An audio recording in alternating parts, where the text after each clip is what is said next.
अक्सर हमारे आसपास बहुत कुछ ऐसा होता है जिस पर हमारा ध्यान देने की ज़रूरत होती है, लेकिन जब तक कोई उन बातों को वैसे ना कहे हम उन पर गौर नहीं फरमाते हैं। जैसे कपिल शर्मा का शो। क्या आपने कभी गौर किया है कि कितने सारे लोग इस शो को एक एक करके छोड़कर चले गए? उपासना सिंह जो बुआ जी बनती थी, अली असगर जो दादी बनते थे, उनके खुद के दोस्त अभी हाल ही में छोड़कर चले गए, चंदू, कृष्णा चले गए और भारती भी चली गई। आखिर ऐसा होता क्या है इस शो में जो एक एक करके लोग कपिल को छोड़ जाते हैं? यहां ये सवाल पूछना इसलिए ज़रूरी है क्योंकि कपिल को छोड़ने वालों में सब तरह के लोग शामिल हैं। जब चंदन ने छोड़ा कपिल के शो को तो लोगों का ज़्यादा ध्यान गया, क्योंकि चंदन और कपिल बहुत समय से, लंबे समय से एक दूसरे के साथ हैं। जाहिर है एक दूसरे की कमियों और खूबियों को बहुत अच्छे से जानते होंगे, लेकिन फिर भी चंदन ने कपिल का शो छोड़ दिया। इससे पहले जब उपासना सिंह ने छोड़ा था उस वक्त उन्होंने कहा था कि कुछ भी चैलेंजिंग मुझे नहीं दिया जाता, बहुत मोनोटोनस है, बहुत ही बोरिंग हो गया है काम, इसलिए मैं छोड़ रही हूं।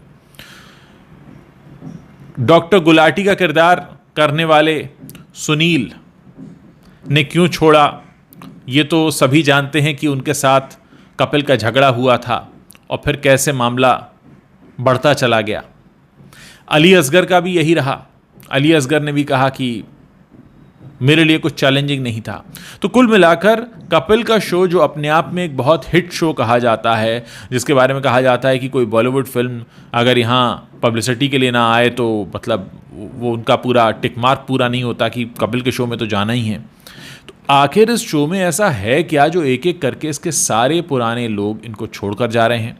क्या कपिल बहुत एरोगेंट हैं, या कपिल किसी को स्पेस नहीं देते, या कपिल किसी के को पनपने का मौका नहीं देते, या इस शो में आने के बाद हर कोई टाइपकास्ट हो जाता है, या आगे के दरवाजे बंद होने लगते हैं, या फिर ऐसा कुछ होता है कि बहुत से लोग फिल्मों में काम करना चाहते हैं जो कपिल के शो में हैं और उन्हें फिल्मों में काम नहीं मिलता। तो ऐसी क्या बात है, क्या वजह है? आप लोगों को क्या लगता है? क्योंकि इस बात पर गौर करना इसलिए ज़रूरी है कि अगर कोई चीज़ हिट होती है, दुनिया में तमाम ऐसे शोज़ हुए हैं जो बहुत चले हैं और उनकी जो कोर टीम है वो एक ही रहती है, उसमें जो कुछ लोग हैं और जुड़ जाते हैं, लेकिन इतने सारे लोग अगर किसी शो को छोड़कर गए हों तो निश्चित तौर पर यह सवाल बनता है कि इस शो में ऐसा है क्या? क्या कपिल का नेचर ऐसा है? क्या कपिल बहुत हावी हो जाते हैं? क्या कपिल स्पेस नहीं देते?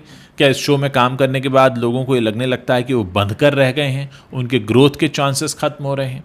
और चंदन के बारे में अगर कहा जाए तो चंदन को लोगों ने कपिल के शो से ही जाना, इसके अलावा उनकी कोई पहचान नहीं थी। अगर हम उपासना सिंह की बात करें, उपासना सिंह को लोग देखते रहे हैं, अली असगर को देखते रहे हैं, कृष्णा को देखते रहे हैं, भारती को देखते रहे हैं, लेकिन चंदन तो इस शो से ही लोगों की नज़र में आए थे। चंदन को इस शो के अलावा कोई जानता नहीं था, उन्होंने भी ये शो छोड़ दिया।